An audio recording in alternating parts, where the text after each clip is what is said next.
ក្នុងវីដេអូនេះយើងធ្វើជាមួយនឹង DC Motor Control អញ្ចឹងនៅក្នុង part ទី1ហ្នឹងយើងមាន PWM Generation ហើយនិង Encoder Mode សម្រាប់ episode ទី3របស់យើងអូខេអញ្ចឹងនៅក្នុង DC Motor Control យើងមាន DC Motor មួយហើយ motor ហ្នឹងគឺយើង connect ជាមួយនឹង encoder ដែលខ្ញុំគូនៅក្នុងនេះអញ្ចឹងនេះគឺជា sensor encoder យើងត្រូវការ read sensor ហ្នឹងចូលទៅក្នុង STM ហើយ STM គឺយើងអាចបញ្ជា PWM ដើម្បីទៅ control driver អានេះគ្រាន់តែជាឧទាហរណ៍ទេ driver ហ្នឹងអញ្ចឹង driver ហ្នឹងយើង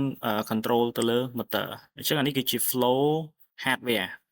ដែលយើងប្រើ STM របស់យើងហ្នឹងទី1គឺដើម្បី read encoder ហើយទី2គឺដើម្បី generate PWM អូខេអានេះគឺជា board របស់យើងនៅក្នុង board របស់យើងហ្នឹងយើង integrate driver ជាមួយនឹងSTM អញ្ចឹងយើងអាច program board ហ្នឹងហ្មងយើងអត់ចាំបាច់ត្រូវការ separate driver ហើយនិង microcontroller ទេតែបើសិនជាយើងមានជា driver ផ្សេងក៏វាអត់ជាបញ្ហាអីដែរ flow របស់វាគឺដូចជារូបដែលខ្ញុំគូហ្នឹងយើងអាចបដូរ driver ទៅជាប្រភេទអីផ្សេងទៀតក៏បានដែរអូខេអញ្ចឹងរូបហ្នឹងគឺ motor របស់យើងគឺ connect ទៅ board ហើយយើង supply ភ្លើង12ទៅ24 V ចូលទៅក្នុង driver របស់យើងហើយយើង program តាម ST-Link អូខេចំណុចដំបូងនេះគឺ encoder physical ហើយអញ្ចឹងនៅក្នុង encoder ហ្នឹងវាជា hardware ដែលយើងឃើញក្នុងហ្នឹងអានេះគឺជាប្រភេទ encoder នេះគឺជាគេហៅប្រភេទ rotary encoder អានេះក៏ rotary ដែរហើយអានេះគឺជា Hall effect sensor គ្រាន់តែវាខុសប្រភេទ sensor គ្នា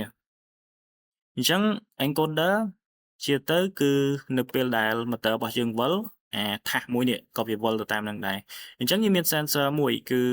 មាន sensor 2គ្រាប់ A និង B ហ្នឹងដើម្បី detect អឺdirection ឬក៏ rotation របស់ encoder ហ្នឹងពេលដែលវាវិលហ្នឹងអញ្ចឹងវាឲ្យជាសញ្ញា digital នៅក្នុងហ្នឹងមានឧទាហរណ៍ថានៅក្នុងនេះsensor A វាឲ្យជាសញ្ញាប្រភេទអញ្ចឹងហើយ sensor B វាឲ្យជាសញ្ញាប្រភេទអញ្ចឹងហើយជាទូទៅយើងប្រើពីរ sensor ហ្នឹងគឺដើម្បីដឹង direction វាព្រោះតែពិតបើយើងសិនជាយើងចង់ដឹងតែ speed ឬក៏ position របស់វាតែមួយ direction ទេយើងអាចត្រូវការតែ sensor មួយគ្រាប់គឺបានហើយប៉ុន្តែក្នុងករណីយើងត្រូវការដឹង direction វាថាវាទៅមុខឬក៏ថយក្រោយអញ្ចឹងយើងត្រូវការ sensor 2ដែលយើងមើលនៅក្នុងនេះគឺ face របស់វាគឺខុសគ្នា90 degree អូខេអញ្ចឹងអាហ្នឹងគឺជា encoder ហើយអានេះគឺរូប motor របស់យើងវា connect នៅខាងគូត motor នៅកន្លែងហ្នឹងអានេះប្រភេទ magnetic អញ្ចឹង output របស់វាគឺវាឲ្យមកគឺជាសញ្ញាស្រដៀងគ្នាអញ្ចឹងគ្រប់ប្រភេទ encoder ខុសគ្នាគ្រាន់ថាពួក magnetic នេះវា low resolution ហើយបើយើងប្រើពពួកអានេះគឺវា high resolution អូខេអញ្ចឹងនៅក្នុង STM យើងប្រើ timer ដើម្បី read encoder ហ្នឹងអញ្ចឹងនៅក្នុង STM វាស្រួលទេយើងអាច connect ទៅជើង A ជើង B ហ្នឹងចូលទៅfree for all របស់ STM មកហើយនៅក្នុង encoder mode វាត្រូវការតែ2ជើងទេអញ្ចឹងនៅក្នុង timer យើងមើល timer ណាដែលវា available យើងអាច select ទៅ encoder mode បានដើម្បី read encoder ហ្នឹងអញ្ចឹងពេលដែលវា read នៅក្នុង hardware វាមាន filter មានអីណានៅក្នុងហ្នឹងហើយ mode ក្នុងការ read វាមានទាំងអស់3 mode អញ្ចឹងនៅថា mode ទី1ហ្នឹងគេហៅTI1 អាហ្នឹងវា read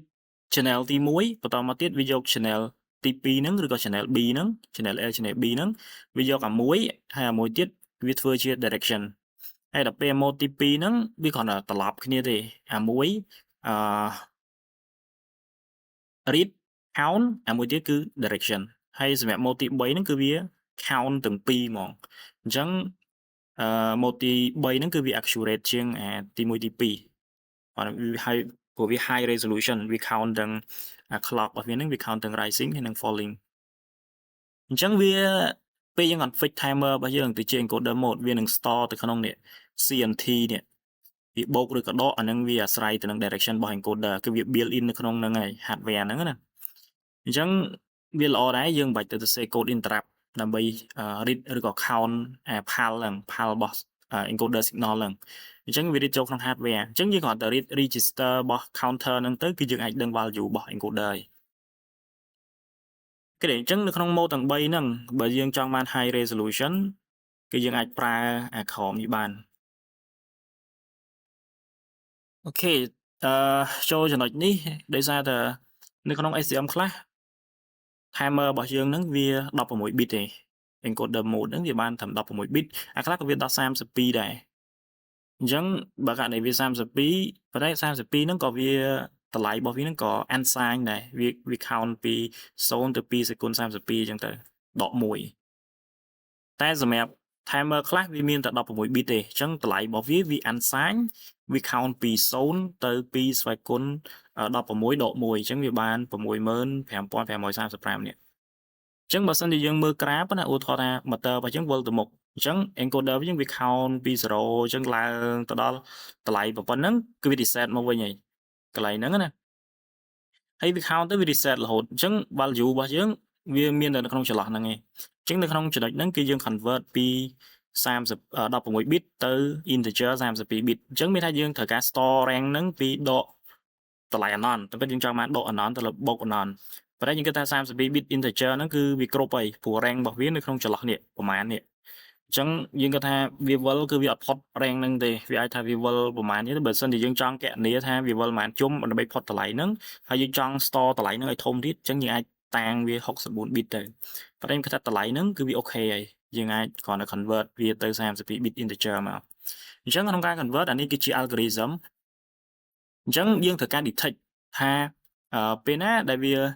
overflow ហ្នឹងមានថាវាឡើងហើយវាធ្លាក់វិញអាហ្នឹងគឺ overflow វា reset មក0ប៉ុន្តែ underflow គឺវាវិលទៅក្រោយឧទាហរណ៍ថាឥឡូវ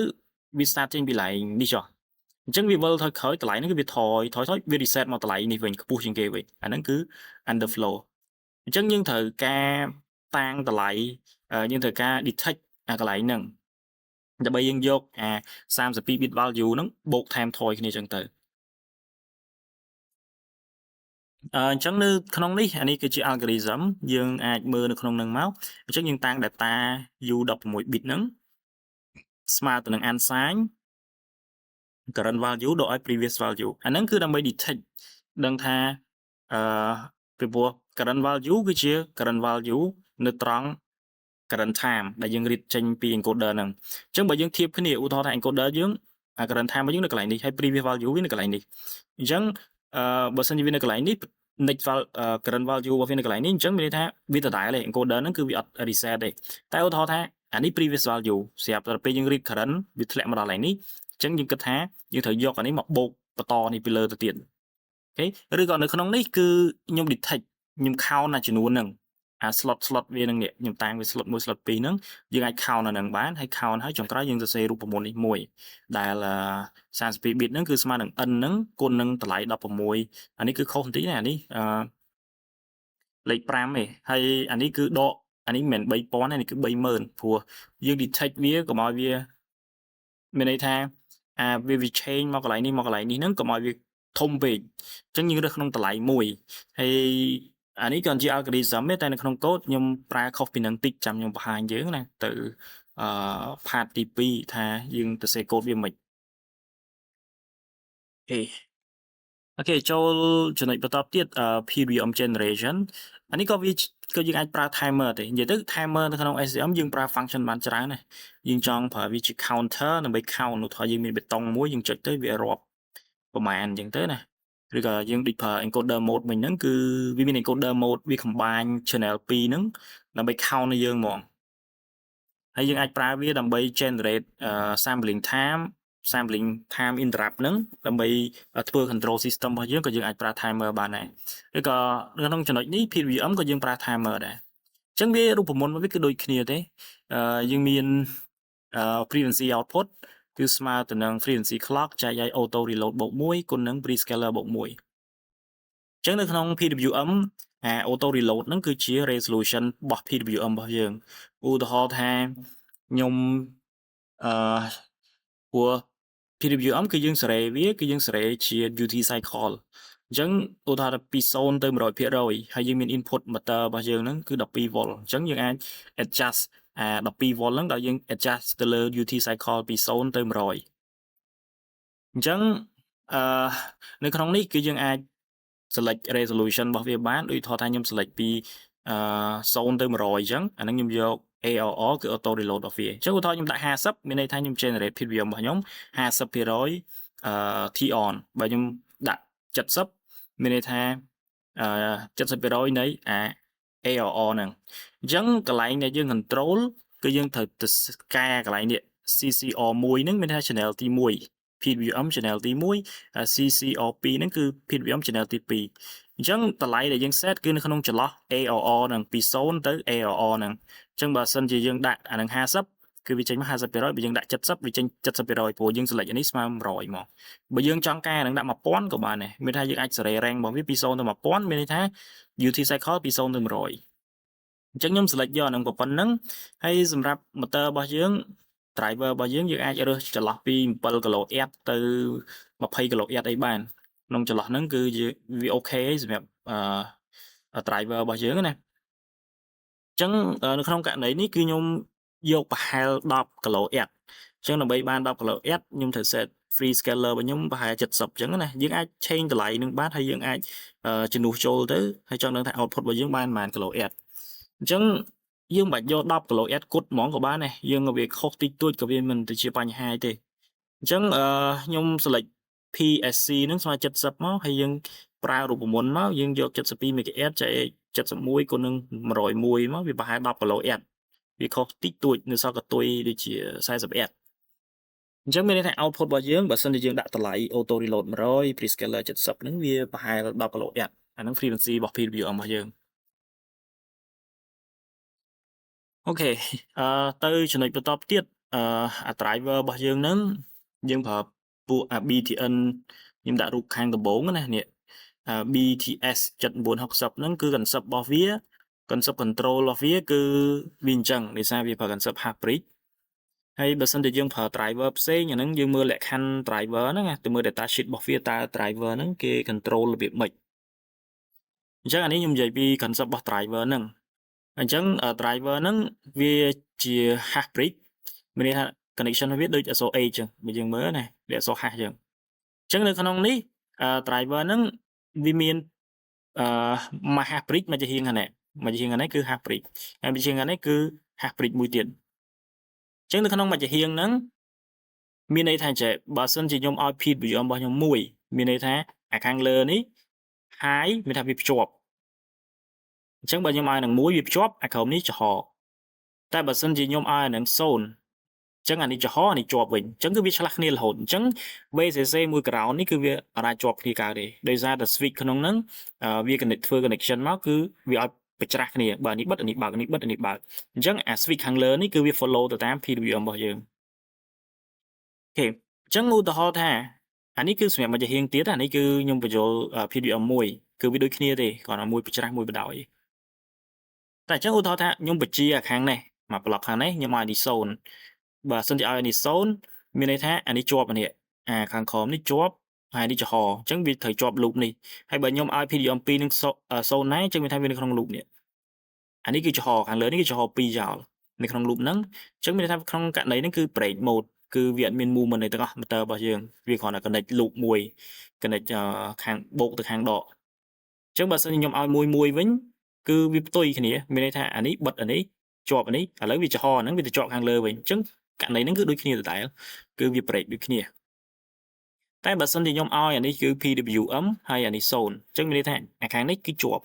អានេះគឺជាប់ឥឡូវនេះចំហតែអាខាងនេះ PWM អញ្ចឹងមានថាវា switch អានេះគឺបើកអានេះបិទអានេះបិទអានេះបើកអានេះវាផ្ទុយគ្នាអញ្ចឹងវាធ្វើឲ្យ motor របស់យើងដែលយើងអាច control speed របស់ motor របស់យើងបាននៅក្នុង case មួយហ្នឹងគឺ PWM មួយហើយនឹងមួយទៀតគឺ0តាម forward direction ហើយបើសិនជាយើងចង់វា reverse វិញវាចេញពីខាងនេះត្រឡប់ទៅនេះវិញយើងគ្រាន់តែ switch អានេះទៅ0ខាង PWM មួយ0អានេះ PWM វិញមកអញ្ចឹងវាវិលប្រច្រាស់វិញហើយអូខេអាហ្នឹងគឺលក្ខខណ្ឌរបស់ driver របស់យើងហ្នឹងអូខេយើងចូលចំណុចបន្តទៀតគឺ speed calculation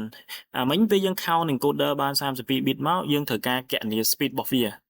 តើព្រោះយើងចង់ control speed របស់ motor ណាឬក៏យើងពាក់ព័ន្ធមួយ modeling យើងចង់រក model របស់ motor យើងត្រូវការ speed calculation អញ្ចឹងនៅក្នុងនេះខ្ញុំដាក់ពី method ដែលយើងចង់ test យើងអាច test បាន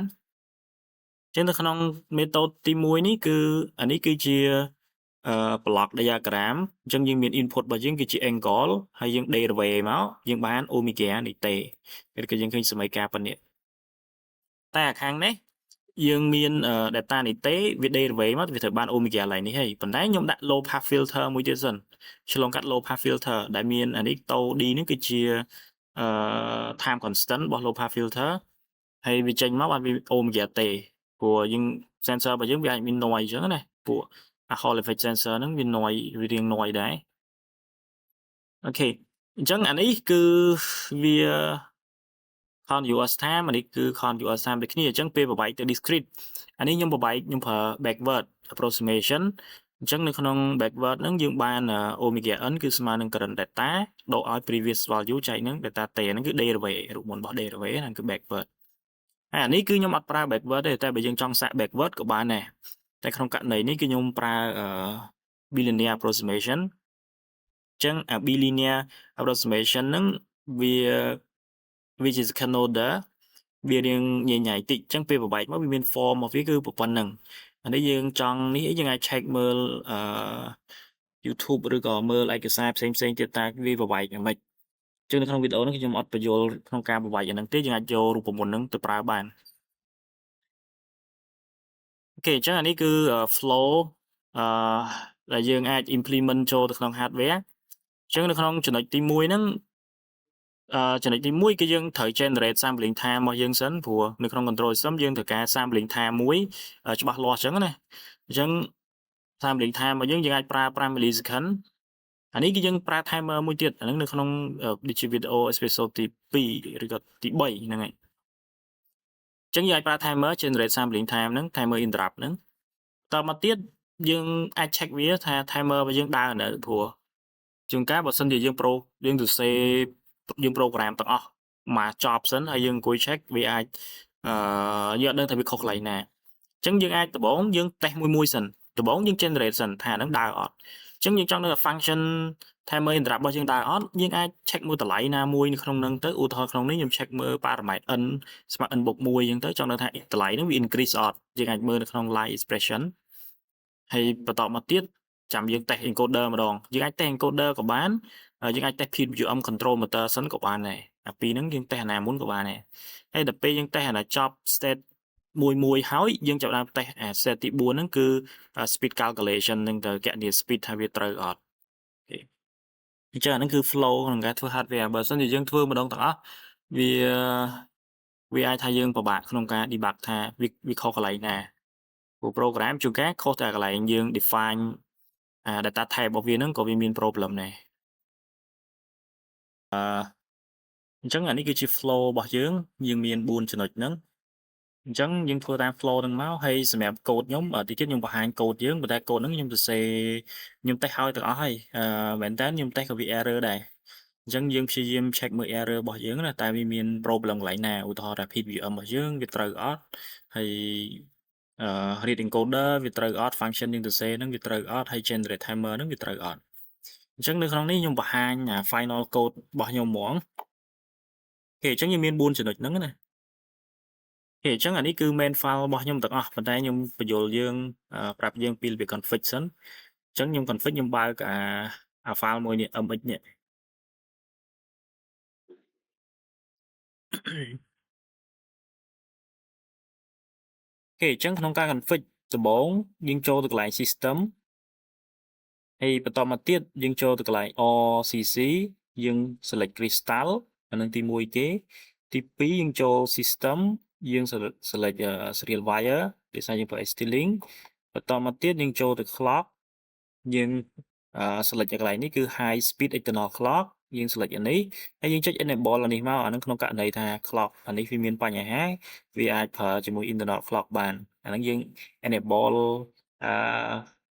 CSS នេះ clock security ស្អីខ្ញុំភ្លេចបាត់ហើយអញ្ចឹងអានេះយើងកែដាក់72មកហើយយើងចូលកន្លែងបញ្ចុច manager យើង select code generator យើង click អានេះមួយយើង click អានេះមួយ click អានេះឲ្យវាចេញអញ្ចឹងណាហើយវាបើកអញ្ចឹងមកប៉ុណ្ណឹងយើង generate បានហើយប៉ុន្តែបន្តមកទៀតខ្ញុំទៅប្រើ timer អញ្ចឹង timer របស់ខ្ញុំ ខ្ញុំប្រើទី1ខ្ញុំប្រើ timer ទី4ដើម្បីធ្វើ control system អញ្ចឹងនៅក្នុង timer ទី4ហ្នឹងយើង click អានេះមួយវា load ចេញ parameter ឬក៏ NVIC ហ្នឹងយើងបើក interrupt របស់យើងនេះ click អាហ្នឹងណាដំបូងវាអត់ចែកយើង enable វាមកហើយយើងចូលទៅ parameter អញ្ចឹងនៅក្នុង parameter ហ្នឹងគឺយើងត្រូវការដាក់ prescaler ហើយនិង auto reload អញ្ចឹងអានេះយើងអាចប្រើcalculation online បានអញ្ចឹងដោយសារ clock របស់ខ្ញុំ timer ទី4ហ្នឹងវា72 MHz អញ្ចឹងខ្ញុំដាក់អានេះ5 millisecond មកដោយសារខ្ញុំត្រូវការ5 millisecond sampling time របស់ខ្ញុំជួយ calculate មកអញ្ចឹង auto reload ប៉ុណ្ណឹង prescaler ប៉ុណ្ណឹងយើងយកតម្លៃហ្នឹងមកដាក់ចូលក្នុងនេះមកនេះ5ហើយតម្លៃហ្នឹងប៉ុណ្ណឹងអញ្ចឹងយើងរួច timer ទី4ហ្នឹងគឺសម្រាប់timer interrupt អញ្ចឹងយើងចូលទៅ timer ទី2នៅក្នុងករណីនេះគឺខ្ញុំប្រើ timer ទី2ហ្នឹងខ្ញុំ config encoder mode នេះខ្ញុំ config encoder mode ហ្នឹងអញ្ចឹងពេលខ្ញុំ config ជា encoder មក encoder mode ហើយវា load ជាង2នេះឲ្យខ្ញុំនេះ timer ទី2 channel ទី1ទី2វាមានតែ2 channel ទេអញ្ចឹងមួយ timer យើងអាចប្រើបានមួយ encoder ហើយកន្លែងផ្សេងទៀតគឺអត់មានអីត្រូវ config ទេបើយើងចង់ config យើងអាច select កន្លែង mode របស់វានេះ encoder mode ហ្នឹងយើងអាចរើសយកអានេះមកអាហ្នឹងគឺ high resolution កន្លែងនេះអូខេហើយបើយើងចង់ប្រើលើក៏អត់ជាបញ្ហាដែរអញ្ចឹងចូលមកទី1អានេះគឺយើងដំបូងអានេះ control system encoder ហើយនិង PWM អញ្ចឹងនៅក្នុង PWM គឺយើង select PWM generation channel ទី1យើង select PWM generation ទី2មកអានេះមានថាយើងត្រូវការ2ជើងព្រោះ driver យើង control តែ2ជើងបានហើយអញ្ចឹងវា load ជើងនេះឲ្យយើងហើយពេលយើង select ទៅនេះ timer ទី1 channel ទី2 timer ទី1 channel ទី1បន្តមកទៀតយើងដាក់ព្រោះយើងត្រូវការ generate frequency មួយអញ្ចឹងខ្ញុំ set នៅក្នុង slide របស់យើងមិញណា prescaler 70ហើយauto reload គឺ100ហើយមានតែប៉ុណ្្នឹងឯងកន្លែងយើង config ចុះអញ្ចឹងសម្រាប់យើងអាចតេស្តម្ដងមួយសិនទៅថាអានេះដើរនៅបន្តមកចាំយើងធ្វើមួយកង់ទៀតតែនេះខ្ញុំប្រាប់ពីរបៀប config ទាំងអស់ហ្មងណាអូខេអញ្ចឹងយើងអាចចុច generate code មកហើយវា load មកហើយអានេះ code នេះខ្ញុំទៅ save ហើយអញ្ចឹងយើងអាចមើលតាមនឹងទៅហើយយើង follow ទៅអញ្ចឹងខ្ញុំបញ្យល់ថាblock នេះជាស្អីគេ block នេះជាស្អីគេអញ្ចឹងខ្ញុំអាចតេស្តយើងអាចតេស្តអាណាមុនក៏បានដែរនៅក្នុងនេះអានេះគឺជា function timer interrupt របស់យើង5 millisecond ហ្នឹងនេះ function មាន void ប៉ុណ្ណឹងអាហ្នឹងគឺ5 millisecond 5 millisecond ហើយអញ្ចឹងយើងអាចបិទអានេះចោលខ្ញុំ check តម្លៃ n ស្មើ n + 1មកយើង check តម្លៃហ្នឹងសិនចង់ដឹងថាវាដើរអត់អញ្ចឹងណាបើសិនជាវាដើរហើយយើងអាចមើលក្នុង line expression ទៅបើសិនជាវាដើរអានេះមានថា timer ហ្នឹងគឺវាដើរហើយប៉ុន្តែយើង complete start វាបើយើងប្រើ timer ហ្នឹងយើងត្រូវការ start វាមួយដែរ start វានៅកន្លែងនេះនេះ call timer base start interrupt timer ទី4ព្រោះយើងប្រើ timer ទី4សម្រាប់ control system យើងតេស្តតែ2ហ្នឹងសិនមកយើងតេស្តចង់ដឹងថា timer របស់យើងដើរអត់បន្តមកទៀតខ្ញុំ add function មួយយើងតេស្ត PWM មុនទៅក៏បានដែរអញ្ចឹងនៅក្នុង function នេះគឺជា voltage generation ដែលយើង control ទៅ motor របស់យើងណាអញ្ចឹងនៅក្នុងហ្នឹងខ្ញុំឲ្យខ្ញុំប្រកាស void ខ្ញុំប្រើ void function input integer val ហ្នឹង vol ចឹងវាដូចជា voltage ចឹងអាហ្នឹងណាតន័យថាជា voltage ចឹងអញ្ចឹងនៅក្នុងដោយសារនៅក្នុង control system វាត្រូវការតម្លៃបូកដកព្រោះអញ្ចឹងបានយើងត្រូវការបង្កើត function ហ្នឹងមួយអញ្ចឹងនៅក្នុង function ហ្នឹងវា limit ពីដក100ទៅ100មានន័យថាឧទាហរណ៍ថាខ្ញុំចាក់50មានន័យថា motor របស់ខ្ញុំវិលនៅក្នុង speed 50% ទៅខាង forward direction ទៅ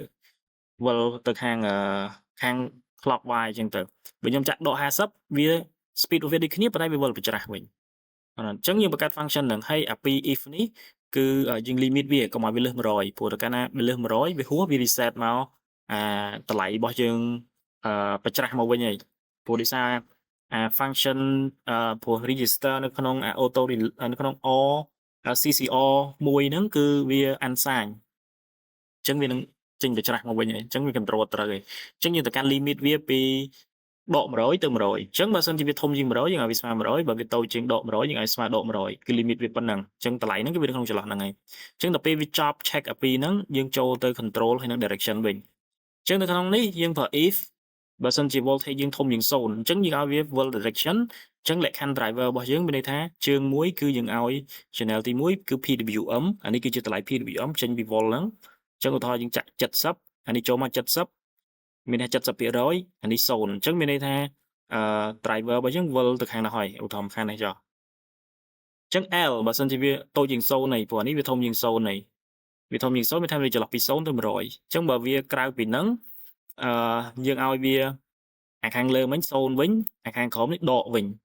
អញ្ចឹងវាកន្លែងនេះដកដោយសារតែតម្លៃនេះគឺតូចជាង0ហើយអញ្ចឹងបើសិនជាយើងអត់ដាក់ដកទេវាចេញមកដកវា reverse ឧទាហរណ៍យើងចាក់ដក70វាចេញ30វិញវាច្រាស់អញ្ចឹងណាឧទាហរណ៍អញ្ចឹងណា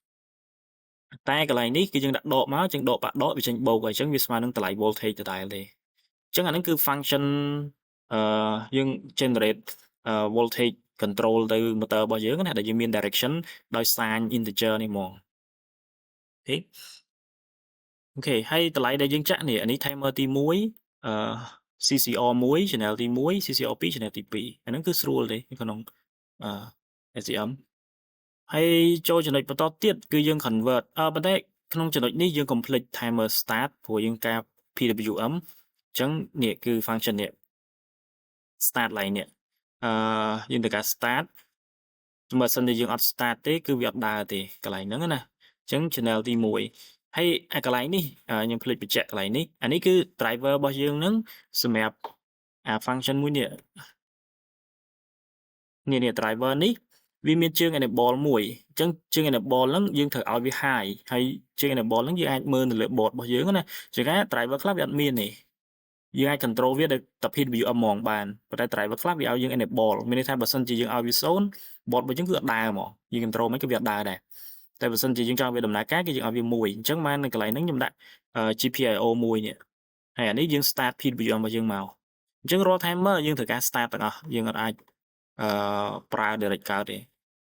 អញ្ចឹងអាហ្នឹងគឺចប់ function របស់យើងមួយហើយអញ្ចឹងបានប៉ុណ្ណឹងយើងអាច test បានបើសិនជាយើងចង់ test ក្នុងករណីនេះយើង generate មក volt នេះ50យើង delay 5 second មកយើងឲ្យវាទៅ0វិញហើយយើងឲ្យ delay ទៀតមកយើងឲ្យវាទៅដក50អីចឹងទៅអញ្ចឹងដឹងថាវាវិលត្រូវអត់នៅក្នុងហ្នឹងណាយើងពេលយើង test អាហ្នឹងដើរហើយចាំយើងទៅធ្វើ read encoder អញ្ចឹងទៅអញ្ចឹងពេលចូល encoder ខ្ញុំ start ដូចគ្នានៅកន្លែងនេះអានេះខ្ញុំ start encoder អញ្ចឹងយើងស្រេច timer របស់យើងទាំងអស់3យើង start ទាំង3អញ្ចឹងខ្ញុំ start encoder timer ទី2 all channel ទៅព្រោះយើងដាក់ទាំងអស់អញ្ចឹងទៅអញ្ចឹងបន្តមកទៀតយើង function convert វាទៅ32 bit ហ្មងអញ្ចឹងនៅក្នុងនេះតម្លៃនេះគឺខ្ញុំ read raw value របស់វាគឺស្រួលទេយើងដាក់ timer ទី2សញ្ញាព្រួញយើង read ពី register CNT ហ្នឹងហើយអានេះគឺរូបមន្តរបស់យើងទៅសេនេះរូបមន្តមិញហ្នឹង algorithm របស់យើងហ្នឹងយើង check ទៅលើ data របស់យើងដែលយើងស្មើ current value ដក previous value ហ្នឹងមកហើយយើងយក data 32 bit ស្មើនឹងprevious 32 bit ហ្នឹងបូកអានេះអាហ្នឹងគឺ overflow អានេះខ្ញុំអត់មានតាំង n ទេគឺខ្ញុំទៅសេ direct យកមកហើយ elif ចឹងទៅហើយបន្តមកទៀតយើង update តម្លៃឲ្យវាចឹងទៅណាអានេះគឺ output របស់យើងអានេះគឺយើង update តម្លៃ16 bit previous value របស់វាមកយើងអាចមើលតាមនឹងបានអូខេអញ្ចឹងចប់ប៉ុណ្ណឹងយើងអាចសាកតេស្តដូចគ្នាទៀតយើងឲ្យ PWM អញ្ចឹងទៅយើងអាចមើលទៅថាវាត្រូវអត់តម្លៃដែលវារៀបចេញណាបើវាអត់ត្រូវយើងឆាកសាក check ទៅមើលកូដរបស់យើងវិញតើវាខុសកន្លែងណាអូខេចំណុចបន្តទៀតគណនា speed អញ្ចឹងនៅក្នុង function នេះគឺខ្ញុំដាក់ពីរ function ឲ្យយើងហ្មងvoid អានេះ speed filter នេះយើងប្រើ Dustin method អញ្ចឹងខ្ញុំទៅសេរូបមន្តយើងចូលទៅហ្នឹងនេះរូបមន្តរបស់យើងរូបមន្ត slide មិញហ្នឹងហើយអានេះគឺសម្រាប់ backward អញ្ចឹង backward របស់យើងមាន omega b ស្មើនឹងប៉ុណ្នេះដកប៉ុណ្នេះ previous value ចែកតេយកមកហើយនេះគ្រាន់តែជា function void ទេយើងគ្រាន់តែ save វា separate ស្រួលយើងមើលណាដល់ពេលហើយយើងយកនឹងមកដាក់នៅក្នុង5 millisecond របស់យើងគណនា5 millisecond ម្ដងអញ្ចឹងអានេះតម្លៃនេះខ្ញុំគ្រាន់តែ test មើលទេអញ្ចឹងដំបូងខ្ញុំ convert វាទៅ32 bit សិនខ្ញុំ read វាព្រោះ function ហ្នឹងគឺវា read data ហើយវា convert មកហ្មងចេញមកគឺ data របស់យើងគឺ32 bit បន្តមកទៀតខ្ញុំប្រើគណនា Dustin ខ្ញុំជាមួយ filter របស់យើងហ្នឹងហើយយើងគណនា backward មួយទៅដើម្បី compare គ្នាហើយបន្តមកទៀតយើងអាច check យើង update អានេះគឺយើង update value របស់វាណា update value របស់ data previous value ហ្នឹងគឺស្មើនឹង current value ទៅក្នុង loop បន្តទៀតហើយអានេះគឺ data type របស់យើងយើងអាចមើលឡើងនេះបានអញ្ចឹង data type ខ្ញុំ define អានេះដោយសារតម្លៃរបស់វា fix ខ្ញុំ define t របស់ខ្ញុំយក5 millisecond តូរបស់ខ្ញុំគឺ low pass filter ហ្នឹងខ្ញុំ cut off frequency របស់វា 50Hz ហើយអានេះខ្ញុំប្រកាសជា volatile អញ្ចឹងអានេះគឺ16 bit unsigned អាហ្នឹងយើងរៀបរាល់ value របស់វាណាអញ្ចឹងយើង convert វាទៅ32 bit integer អញ្ចឹងក្នុង32 bit ហ្នឹងអានេះគឺ initial condition ដាក់0មកហើយ output របស់យើងក្នុងការគណនា speed យើងប្រើ omega នេះ omega b ហ្នឹងគឺ00អានេះខ្ញុំគ្រាន់តេស្តតម្លៃ n ទេអត់មានអីទេអញ្ចឹងយើងមើល code មួយ block ហ្នឹងមកអូខេអានេះ function របស់យើងដែល function ហ្នឹងជា function ដែលយើងត្រូវការប្រើហើយកន្លែង start timer ហ្នឹងគឺមានតែអានេះទេអានេះមួយទេអាផ្សេងនេះវាមានឲ្យស្រាប់ហើយពេលយើង generate code ណាហើយនេះខ្ញុំតេស្តinput របស់យើងអូខេអញ្ចឹងយើងអាចសាក run code ហ្នឹងទៅខ្ញុំដោត board របស់យើងអញ្ចឹង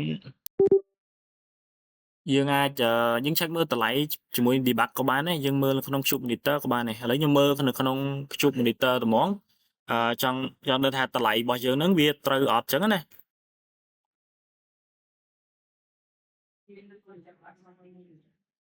អូខេអញ្ចឹងនៅអានេះខ្ញុំ upload ចូលហើយហើយយើងអាចចូលទៅ cube monitor យើងអត់ fix file យើងអត់ fix អីដូចរាល់ដងអញ្ចឹងណានេះអញ្ចឹងយើងចង់មើលអីយើង check អាហ្នឹងមកកន្លែងនេះខ្ញុំចង់មើល omega ហើយនឹង omega b អានេះគឺយើងប្រើ Tastin អានេះគឺយើងប្រើ backward ហើយអានេះគឺយើងរៀប32 bit data អាហ្នឹងវាចង់រៀបក៏យើងមើលទៅបើអត់ទេក៏អត់ទៅអញ្ចឹងខ្ញុំអត់ចង់មើលវាទេខ្ញុំអាចបិទវាចោលបានកន្លែងនេះណាអូខេយើងធ្វើប៉ុណ្ណឹងមកអានេះយើង connect មក deploy ហើយយើងបើកវាមក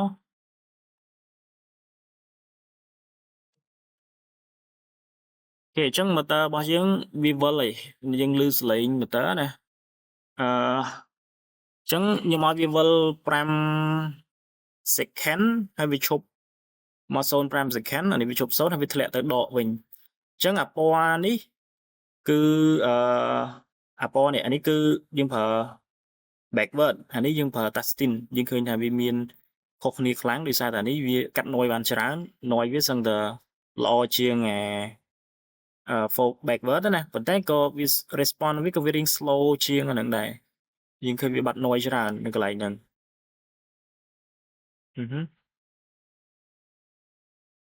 អូខេអញ្ចឹងនៅក្នុងចំណុចហ្នឹងយើងមានប៉ុណ្្នឹងយើងអាច check មើលប៉ុណ្្នឹងទៅអានេះគឺជា result របស់យើងហើយដែលយើង apply voltage ហើយយើងឃើញ motor របស់យើងវាវិលនៅក្នុង speed 1ប៉ុណ្ណឹង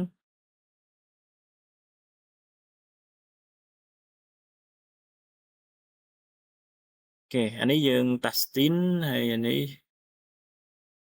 អូខេអញ្ចឹងវីដេអូហ្នឹងគឺមានប៉ុណ្្នឹងយើងចាំចូលដល់ចំណុចទី2ទៀតយើងទៅរក model របស់ motor ម្ដង